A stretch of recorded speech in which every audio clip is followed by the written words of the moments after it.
పంచనారసింహులు కొలువైన యాదాద్రి పుణ్యక్షేత్రంలో ఆదివారం భక్తజనుల ఆరాధనలు శాస్త్రోక్తంగా కొనసాగాయి. ఆదివారం సెలవు రోజు కావడంతో యాదాద్రి శ్రీ లక్ష్మీ నరసింహస్వామి ఆలయంలో పెరిగిన భక్తుల రద్దీ.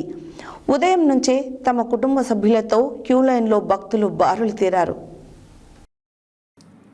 పంచనారసింహులు కొలువై ఉన్న యాదాద్రి పుణ్యక్షేత్రంలో ఆదివారం భక్తజనుల ఆరాధనలు శాస్త్రోక్తంగా కొనసాగాయి. ఆదివారం సెలవు రోజు కావడంతో యాదాద్రి శ్రీ లక్ష్మీ నరసింహస్వామి ఆలయంలో పెరిగిన భక్తుల రద్దీ. ఉదయం నుంచే తమ కుటుంబ సభ్యులతో క్యూలైన్లో బారులు తీరిన భక్తుల రద్దీ అధికంగా ఉండడంతో ఆలయ మాడవీధులు, కళ్యాణకట్ట, పుష్కరిణి, వ్రతమండపం, వాహనాల పార్కింగ్, ఘాట్ రోడ్ పరిసరాలు భక్తులతో కిటకిటలాడుతున్నాయి. ధర్మదర్శనం 3 గంటల సమయం, ప్రత్యేక ప్రవేశ దర్శనం గంట సమయం పడుతోంది. వివిధ ప్రాంతాల నుంచి వచ్చిన భక్తులు క్షేత్రాన్ని సందర్శించి హరిహరులను దర్శించుకున్నారు. భక్తులు తమ కుటుంబీకులతో కొండ కింద లక్ష్మీ పుష్కరిణిలో పుణ్యస్నానాలు ఆచరించి సంకల్పం చేపట్టారు. పలువురు తలనీలాలు సమర్పించారు.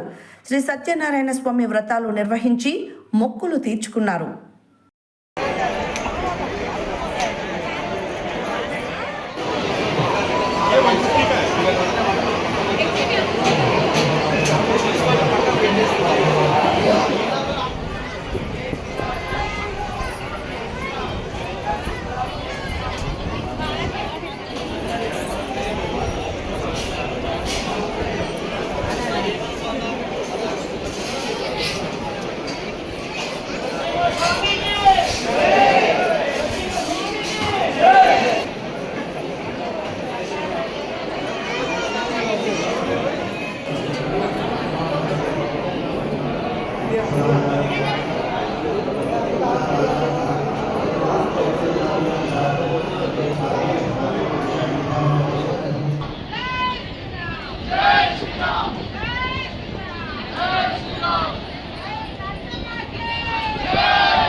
अस्य श्रीमद्भगवतोदेवदेवोत्तमस्य पुरुषोत्तमस्य शरणकल्याणकोटि स्वाहा